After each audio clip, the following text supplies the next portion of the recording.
Nandito na po tayo sa episode 335 ng Abot Kami na Pangarap. Nag-uusap nga itong si Lynette saka si Josa, no? Sabi ni Josa, tama pala yung hinala natin, no? Na magkasabot nga yung mag-ina, mga utak kriminal talaga. Samantalang sabi ni Lynette, nag-aalala pa rin ako hanggang ngayon, Josa, kasi wala pa rin akong balita tungkol kay Annalyn. Ano kaya? Sabi naman ni Josa, no? Puntahan mo na si Annalyn.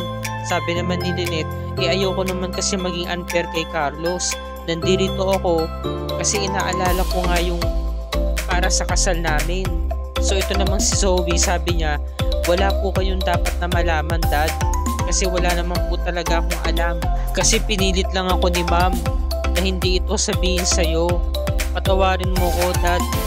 Samantalang tong si Moira, minamadali na yung receptionist. Para nga naman makapag-check-in na siya. Habang itong si Annalyn tumawag na nga sa kanyang tatay, sabi niya, Tay, alam ko na po kung nasa saan si Ma'am Moira. Sinabi niya yung pangalan ng hotel. Nandito po siya, sabi naman ni RJ, salamat anak. At pinalita mo agad sa akin, sige, pupunta na agad ako dyan. Zoe, pupuntahan ko ang mami mo, alam ko na ang kinaroroonan niya, sabi ni Zoe, Dad, sasama ako. Sige, pwede ka sumama, pero wag mo itong sasabihin kay mami mo, ha. Huwag mo ito ititimbre sa kanya. Dahil kung hindi, kapag nakapasok na yun sa hotel room niya, hindi na natin siya mahanap. Sige na, tara na. Samantalang itong si Moira, nagulat siya dahil hinarangan siya ni Dr. Katie. Ninang, ano pong ginagawa niyo rito? Ay, ko pala. Sa totoo lang, gusto kong magpahinga. Dahil nirecommend mo sa akin tong hotel na to, diba? Paborito mo to, napakaganda nito. Kaya sinubukan ko. Sabi naman ni Dr. Katie, ganun po ba? Oo, tama nga po. Nirecommend ko nga po sa inyo tong hotel na to. Mabuti naman at nagpunta na kayo dito. Alam nyo ba, madalas na ako dito kasi dito ko na po sineset yung mga meetings ko. Ganun ba? Ninang, meron ka bang problema? Oo na, sige, sabihin ko na. Nagka-problema lang kami ng ninong Robert mo. Please lang, ha. Kapag pumunta siya dito, huwag mo sabihin na nandito ako, ha. Sige na, alis na ako. Ninang, sagit lang. Pwede ba magkausap muna tayo sa may bar? Hindi ko kailangan ng bar na yan. Ang kailangan ko, umalis ka sa harapan ko. Dahil kanina mo pa ako pinipigilan eh. Tapos ito na, narinig nila na meron nakabangga si Annalyn paglingon ni Moira. Oh, is that Annalyn? Kung ganun, alam niya na nandito ako. Baka isinumbong niya na ako kay Robert.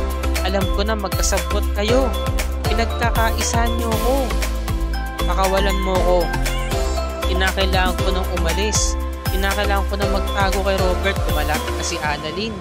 Matapos tulungan yung babae. Tapos sinarap niya si Moira. Sabi niya, hindi ko kayo makakaalis. Hindi namin hayaan na makatakas kayo sa pagkakataong ito. Bitiwan mo nga ako. Ikaw epal ka kahit kailan talaga eh. Lagi ka nalang sumisingit. Tinulak niya si Annalyn.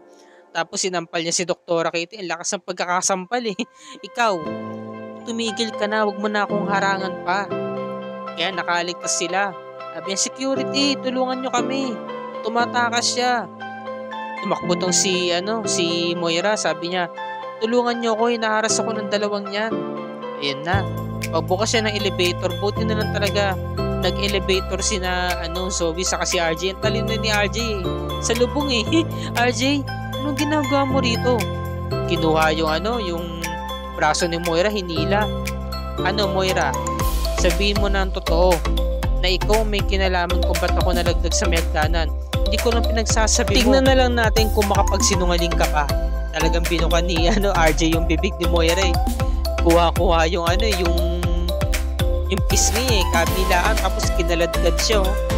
Natatakot si Zoe, Dad, tigilan mo na yan.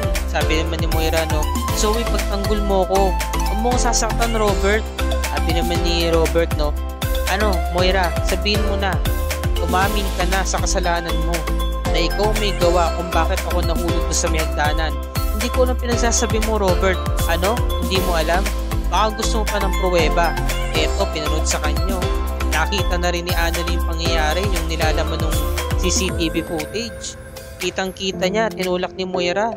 Magkakaila ka pa? So umiiyak si Annalyn, masama ng loob. Napapaluha siya. Ito namang si Zoe, napapaiyak na rin, wala na rin magawa. Diba? natatakot si Zoe sa anumang mangyari. Makasarili itong si Zoe manang-mana sa nanay niya Pagdating ng ng pulihan, laglagan na. Wala nang pakialaman.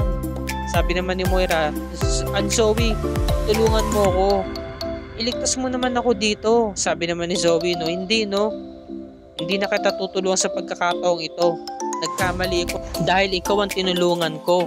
Napahamak ako nang dahil sa'yo. Ikaw ang nagpahamak sa akin. Kaya nga sa pagkakataong ito, tutuwid ko ng tama. Nagpuro na kamalian ang ginagawa mo. Sabi ni Moira na wala kang utang na loob. Tapos kitang tulungan, ito lang igaganti mo sa akin. Lahat ginawa ko sa'yo. Ma'am, aminin mo na kasi yung totoo. Hindi. Wala akong kasalanan. Wala akong dapat na aminin. Traitor ka. Sinugod ni Moira. Zoe, umiiyak na si Moira. Wala na siyang magawa dahil wala na siyang kakampi. Pinagkakaisahan na siya. Naiipit sa sa sitwasyon. Talagang nape-pressure kasi sa mga pangyayari. Sobrang init na ng sagutan nila. Pinigilan siya ni RJ kasi sasaktan nga ni Moira si Zoe, sinugod niya. Hanggang sa nakaupo na nga si Moira sa may sofa. Umiiyak pa rin siya. Hindi pa rin niya inaamin yung kasalanan niya. Sabi kasi ni RJ, sabihin mo, ano bang pinagtatalunan natin noong araw na yun? Naalala ni Moira yung mga pangyayari na nagtatalo sila. Kasi nga, tungkol nga ito kay Zoe, di ba? Na hindi niya tunay na anak ito. Kaya ito yung nangyari. Samantala, ito namang si Doc Carlos, nakapag-discharge na nga at nakita siya ni Doc Lindon. Sabi naman ni Doc Lindon, kamusta Doc Carlos? Nakapag-discharge ka na pala. Sigurado ka okay ka lang? Oo. Bakit? Parang may mali sa'yo, Doc. Okay ka lang ba talaga? Oo, inaalala ko lang talaga na tumawag kasi si Annalyn na nahuli raw niya itong si Zoe, nakausap yung mami niya na may kinalaman pala siya sa mismong pagkakalaglag ni RJ doon sa may hagdanan. Alam mo ba to, Doc Lindon? Hindi ko to alam, Doc. Ang alam ko lang, yung isang sikreto nyo, yung tunay mong anak si Zoe. Sabi naman ni Doc Carlos, kaya nga aalis na ako, pupuntahan ko si Zoe. Dahil hindi ko alam kung anong pwedeng gawin ni RJ sa kanya, baka saktan niya ang anak ko. Kaya yun ang kinakaalala ko. Sabi naman ni Doc Lindon, at tingin ko hindi naman sasaktan ni Doc RJ si Zoe dahil mahal niya ito. Dahil anak ang turing niya dito. Sabi naman ni Moira, wala akong dapat na aminin sa inyo. Wala kayong dapat na malaman. Talagang nagmatigas tong si Moira. Talagang hindi ka talaga amin. O sige, sa pulis na lang tayo magpaliwanag. Doon ka magpaliwanag sa pulis. Hindi pwede. Ayun, nag-iilaan sila. Hanggang sa nawalan ng malit tong si Moira, ang arte. Ang OA nagsenan to, mga kapuso, nakakainis to kanina na nakakatawa. Ang arte na wala ng malay. Tapos chinek ni Annalyn yung vital signs. Talagang wala. Diba? So totoo talaga na nawalan siya ng malay. Nakumpirma niya. At ito namang si Zoe umiiyak. Siyempre may concern pa rin siya sa mami niya kahit papaano. Tapos ito naman si Doc Katie, bumalik na nga agad ng East Ridge para ibalita kay Josa at kay Lynette yung nangyari. Nabalitaan niyo na po ba nangyari, Ma'am Lynette? Ano yun, Doktora? Kasi po nagkaroon po ng gulo sa hotel kanina. Nagkaharap-harap po sila. Sinugod po ni Doc RJ itong si Ninang. At nagkaroon pa nga po ng heated argumentation, saka nagkasakitan pa nga po. Si Zoe, okay naman po, hindi naman po nasaktan kasi tinanong nga ni Doc Carlos kung kamusta si Moira saka si Zoe. Pero si Ninang po nawalan po ng malay. Sabi naman ni Josa, sayang, hindi natin nakita. Una sana natin ang video. Inawat siya ni Lynette, no, Josa? Si Annalyn, sabi naman ni Lynette, okay lang po si Annalyn. Wala pong problema. Sa ngayon po, pumunta po sila ng Apex para dalhin po si Ninang. Kasi po nawalan po siya ng malay, sabi naman ni Josa, no? Naku, arte-arte lang yun. Ginawa niyo yun para hindi siya masisi ng tuluyan, para hindi siya mapakulong. O sabi naman ni Lynette, pupunta na ako ng East Ridge. Sabi naman ni Carlos, okay ka lang ba? Lynette, gusto mo samahan na kita? Okay lang ako, Carlos. Buti pa umuwi ka na kasi kailangan mo pahinga. Hindi, kasamahan kita.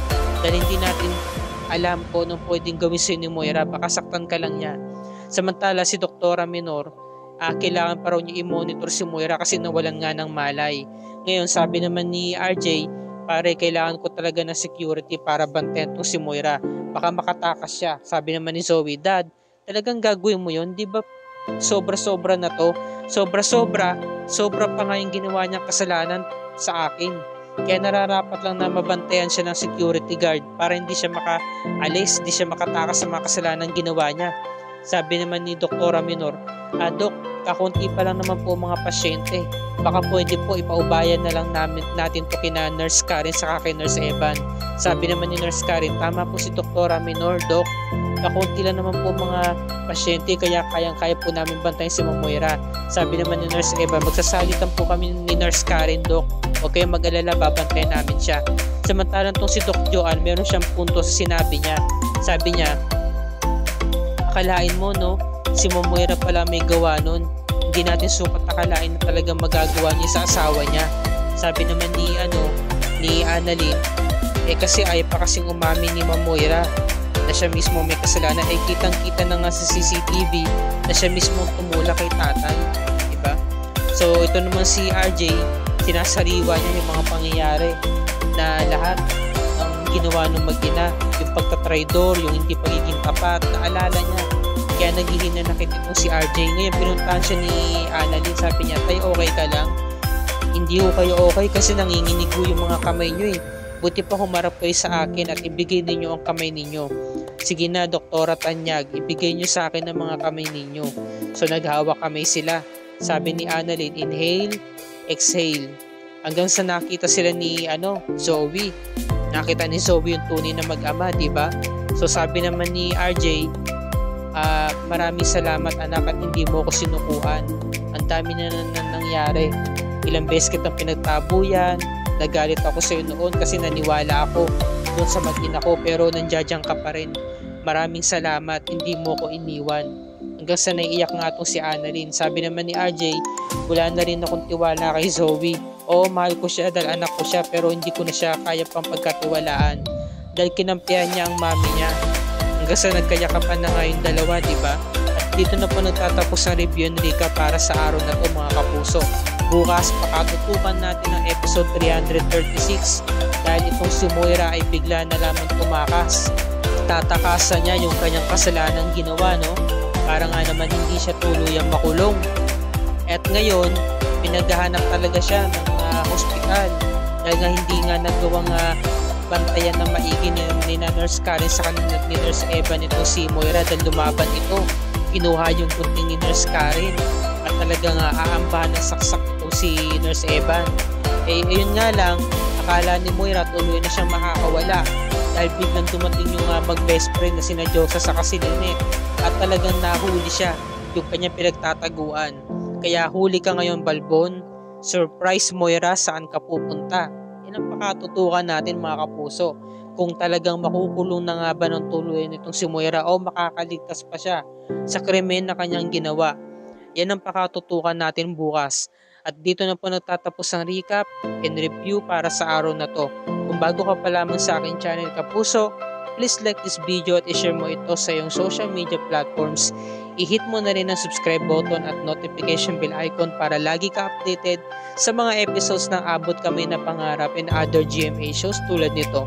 Happy viewing, mga kapuso, maraming salamat sa inyong panonood and God bless us all.